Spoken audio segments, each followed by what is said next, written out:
Good morning, my dear students. Today we will discuss about some examples based on equivalence relation. So first, जो हमने last lecture में equivalence relation की हमने definitions की थी कि इक्विवेलेंस रिलेशन क्या होता है कि कोई भी रिलेशन है वो इक्विवेलेंस रिलेशन होगा अगर वो रिफ्लेक्सिव हो, सिमेट्रिक और ट्रांजिटिव रिलेशन हो। अगर वो तीनों प्रॉपर्टियों को अगर कोई रिलेशन सेटिस्फाई करता है तो हम उस रिलेशन को इक्विवेलेंस रिलेशन कह सकते हैं। तो फर्स्ट एग्जांपल कि so that in the set of integers Z the relation a congruent b modulo n is a equivalence relation. तो हमें यहाँ दे रखा है कि जो इंटीजर का जो सेट है जेड और एक रिलेशन सेट जेड जो है वो इंटीजर का सेट है, दैट मीन्स सेट जो है वो इंटीजर का है जिसको हमने रिप्रेजेंट किया कैपिटल जेड से। और रिलेशन जो दे रखा है a congruent b mod n, इसका मतलब क्या होता है कि ए माइनस का b divisible by n. A congruent b mod n का मतलब क्या होता है कि ए माइनस का b divide by n is an equivalence relation. So first हम प्रूव करेंगे कि reflexive relation. So reflexive relation हमें पता है कि ए रिलेशन ए कि अगर ए कोई जगह सेट का मेंबर है तो अगर हम ये प्रूव करते हैं ए रिलेशन ए, सो वो रिफ्लेक्सिव हो जाएगा। So a congruent to a that means a minus का ए, यानी कि हम ए माइनस का ए करें तो कितना आएगा, जीरो आएगा। Zero is always divisible by n. So जो रिलेशन होगा वो क्या हो जाएगा, रिफ्लेक्सिव हो जाएगा। So that means relation R is reflexive. So that means कि ए कॉन्ग्रुएंट ए का मतलब हम कोई भी ए ले लें, कोई भी नंबर लें, हम जेड का कोई भी नंबर लेंगे वो हमेशा खुद कोई भी नंबर खुद में से क्या होगा, अगर हम सब्ट्रैक्ट करेंगे तो हमेशा जीरो ही आएगा। So congruent modulo is always reflexive relation. Next symmetric relation. तो सिमेट्रिक में for all A B belongs to Z, let हमने सपोज कर लिया कि ए रिलेटेड टू बी है, that means A congruent B to mode n by the definition given the definition of congruent. So a related to b, that means a congruent b mode n, that means a minus का b is equals to n k1। इसका मतलब हमने क्या किया, a minus का b किया और n से अगर हम डिवाइड करेंगे तो कुछ ना कुछ क्या आएगा, उसका कुछ ना कुछ डिविजर आएगा। तो कुछ जैसे मान कर चलो हमने 4 को हमने डिवाइड किया 2 से तो कितना आएगा, 2 आएगा। सो 2 आएगा तो वही हमने क्या किया, a माइनस का b जो हमने डिवाइड किया n से तो कितना आता है, k1 आता है। जैसे 6 डिवाइड बाई 3 तो कितना आएगा, 2। So that means this one is the k1। k1 is belongs to Z. Next which can be written as minus common. So b minus का a, सो b माइनस का a का मतलब कितना हो जाएगा, क्योंकि a माइनस का भी n k1 है। सो b माइनस का a का अगर हम करेंगे तो कितना हो जाएगा, माइनस का n k1 और minus n k1 which can be written as n minus का k1। सो n माइनस का k1 where minus k1 is also belongs to Z, क्योंकि जेड इंटीजर के अंदर पॉजिटिव नंबर्स भी होते हैं और negative number. So which so that कि b रिलेटेड टू a, क्योंकि b माइनस का a is always divisible by n।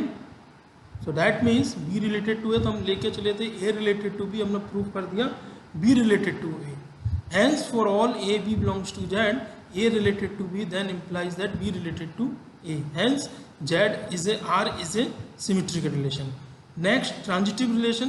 So there are 3 numbers for all a b c belongs to z. So a related to b, that means a minus ka b is equals to n k1. So k1 belongs to z. b minus ka c is equals to n k2 where k2 belongs to z. Now adding 1 and 2, so a minus b plus b minus ka c, so remaining is here right hand side n k1 plus k2. So this one is b to b cancel, a minus ka c is equals to n k1 plus k2, where if k1 is belongs to z, k2 belongs to z, then again k1 plus k2 is also belongs to z. So this one, so a minus ka c is always divisible by n. So a minus ka c is always divisible by n. So that means this one is relation is a related to c. So हम लेके चले थे कि a related to b, b related to c, और हमने prove क्या कर दिया, a related to c. So hence r is a transitive relation. So हमने कॉन्ग्रुएंट मॉड्यूलो को हमने रिफ्लेक्सिव दिखा दिया, सिमेट्रिक दिखा दिया, ट्रांजिटिव दिखा दिया। सो हम कह सकते हैं कि कॉन्ग्रुएंट रिलेशन जो है वो क्या होता है, इक्विवेलेंस रिलेशन होता है। So hence a congruent b mod n is an equivalence relation. Clear?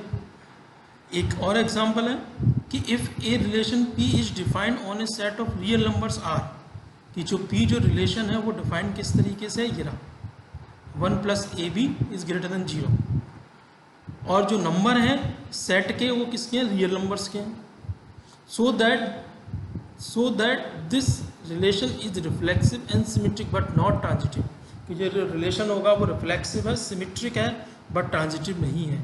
हम कैसे प्रूव करेंगे, वही कि for all A is belongs to R then A belongs to 1 plus A dot A, so 1 plus A square is always greater than 0। क्यों?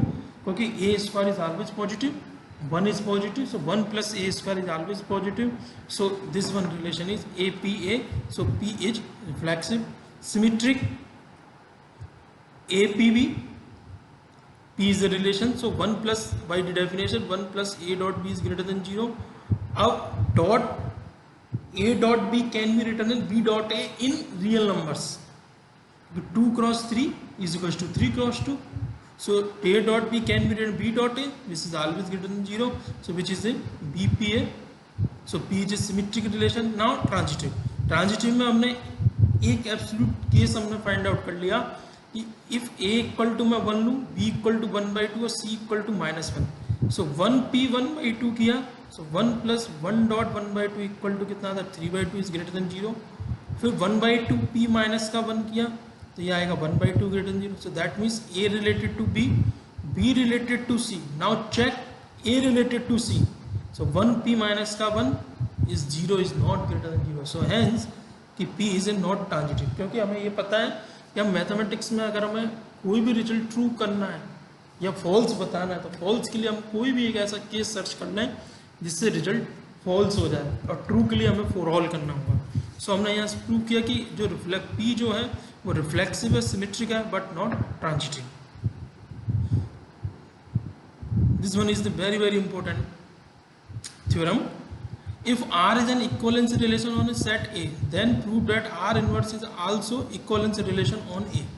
कि R तो equivalence relation है, that means R जो है वो सिमेट्रिक भी है, रिफ्लेक्सिव भी है और ट्रांजिटिव भी है। तो हमें प्रूव करना है कि R इनवर्स भी इक्वलेंस होगा, यानी कि वही प्रॉपर्टी प्रूव करनी है। सो हमें गिवन है कि R जो है इक्वलेंस रिलेशन है, so that means R is a subset of A cross A। So first हम प्रूव करेंगे reflexive. For all A belongs to A, then for all A belongs to A, A is a belongs to R। क्यों? क्योंकि R reflexive है।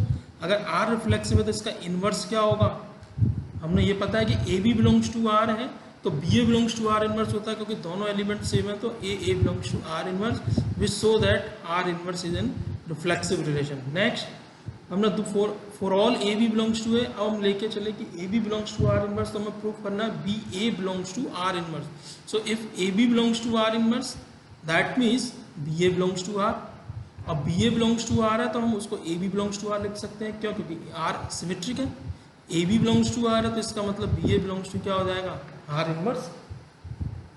Clear? By the definition of inverse property, inverse relation, so R is symmetric. Next transitive, कि for all A B C belongs to A, so let AB belongs to R inverse and BC belongs to R inverse. If AB belongs to R inverse, then BA belongs to R. If BC belongs to R inverse, then CB belongs to R. So by the definition, CA, here CB belongs to R, BA belongs to R. So that means CA belongs to R.